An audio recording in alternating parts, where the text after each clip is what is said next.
Welcome to NSG 223, Study Session 2, Development of Family-Centered Maternity Care. Introduction. In the previous study session, you learned about maternal and child health nursing, the trends of maternal and child health nursing, and the historical perspective of modern medical services and midwifery. The need for manpower training and for the development of indigenous skills in healthcare services was recognized quite early, first by the missionaries and later by the colonial government. In this study session, you will be introduced to the development of family-centered maternity care and the family history of modern medical services. Learning outcomes. When you have studied this session, you should be able to 1. Explain the development of family-centered maternity care. 2. Discuss the Nigeria history of modern medical services. Development of family-centered maternity care.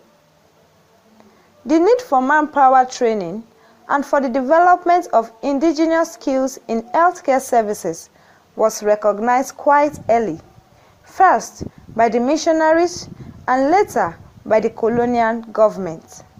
The main reason for this was the fact that the missionary physicians, as is true for other missionaries, had a high rate of morbidity and mortality among their ranks, resulting from the inclement weather and previously unfamiliar tropical diseases.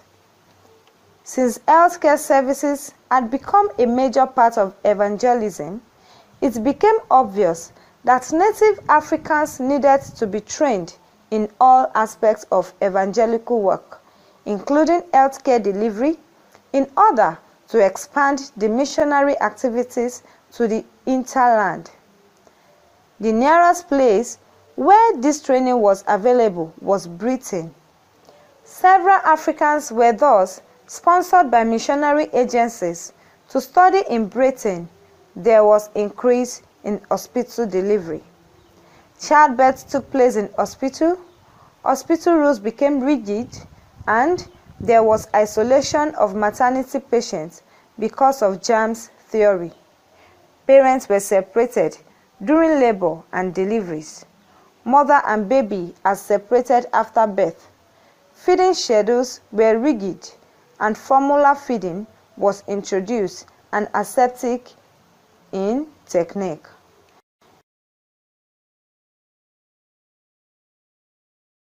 As a result of this, it became necessary that more personalized and individual hospital-oriented care be developed. This led to the development of certain concepts. These are A. Natural childbirth, B. Rooming in, C. Maternal deprivation. A. Natural childbirth. Classes are given to expectant mothers on normal pregnancy and labor.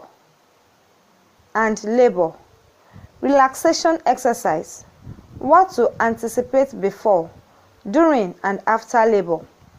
It was ordered that the husband or important neighbor stays with the patients to give assurance and support to the woman.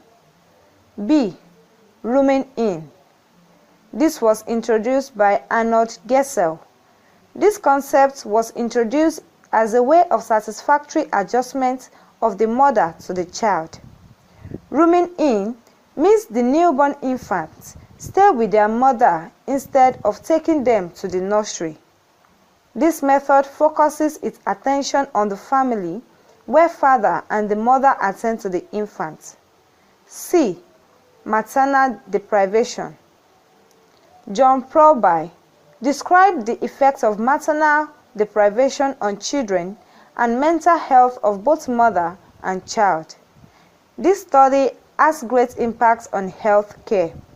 Thus, the focus on the family was essential, and from then, the concept of parent-centered was stressed. He concluded that the care now is more personalized more comprehensive, and more family-centered.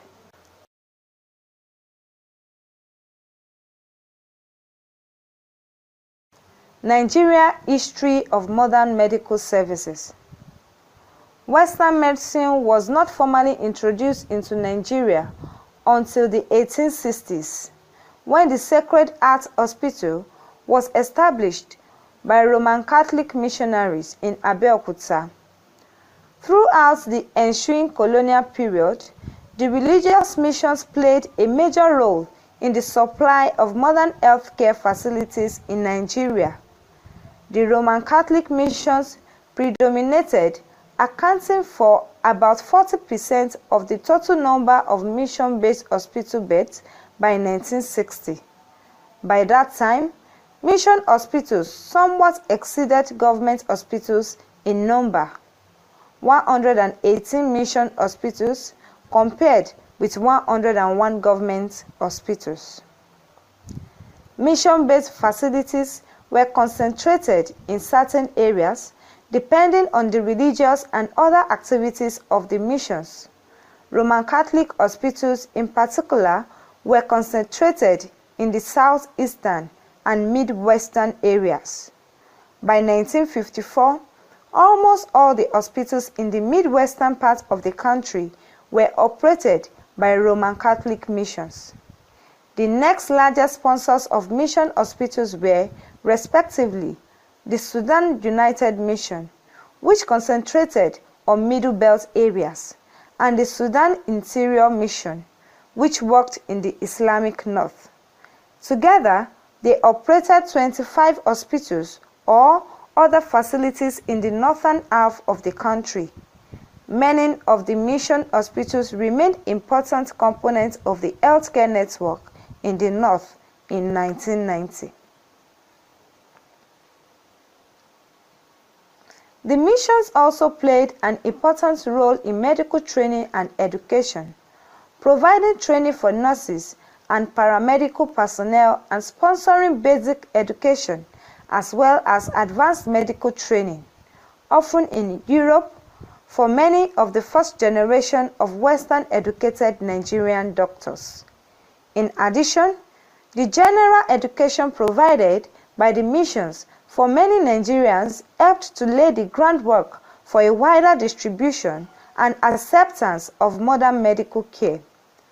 The British colonial government began providing formal medical services with the construction of several clinics and hospitals in Lagos, Calabar, and other coastal trading centers in the 1870s.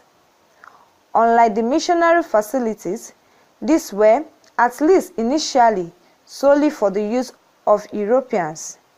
Services were later extended to African employees of European concerns. Government hospitals and clinics expanded to other areas of the country as European activity increased there.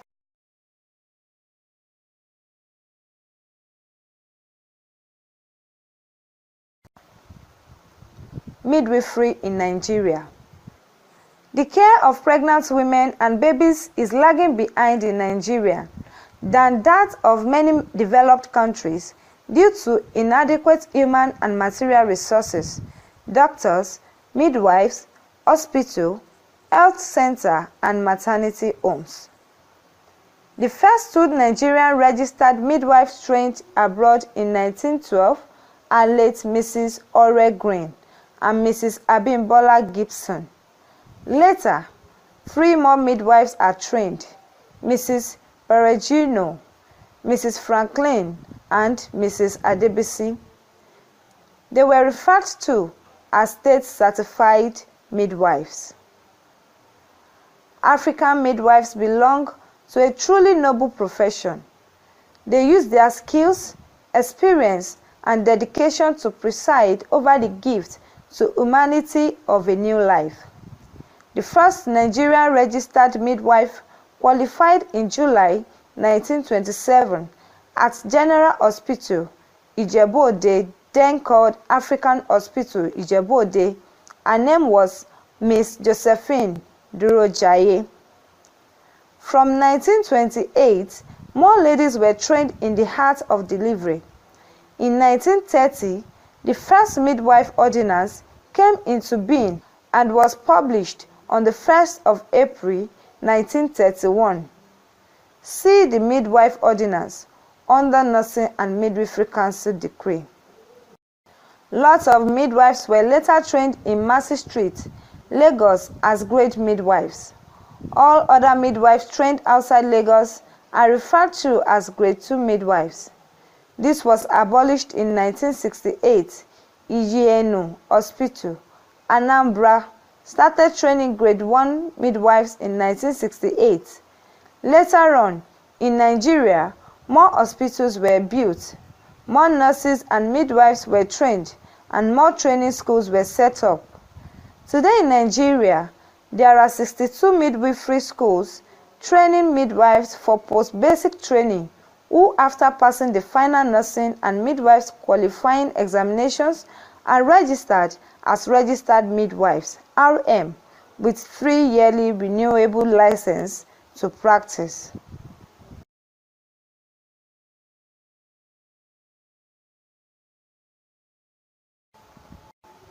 Summary. In this study session, you have learnt that 1. Healthcare services had become a major part of evangelism. It became obvious that native Africans needed to be trained in all aspects of evangelical work, including healthcare delivery, in order to expand the missionary activities to the hinterland. 2. Several Africans were thus sponsored by missionary agencies to study in Britain because there was increase in hospital delivery. 3. Childbirth took place in hospital. Hospital rules became rigid, and there was isolation of maternity patients because of germs theory. Parents were separated during labor and deliveries. Mother and baby are separated after birth. Feeding schedules were rigid, and formula feeding was introduced and aseptic in technique. 4. The history of midwifery in the pre-colonial era and in Nigeria specifically. 5. The care of pregnant women and babies is lagging behind in Nigeria than that of many developed countries due to inadequate human and material resources, doctors, midwives, hospital, health center, and maternity homes. End of study session 2. Thanks for listening.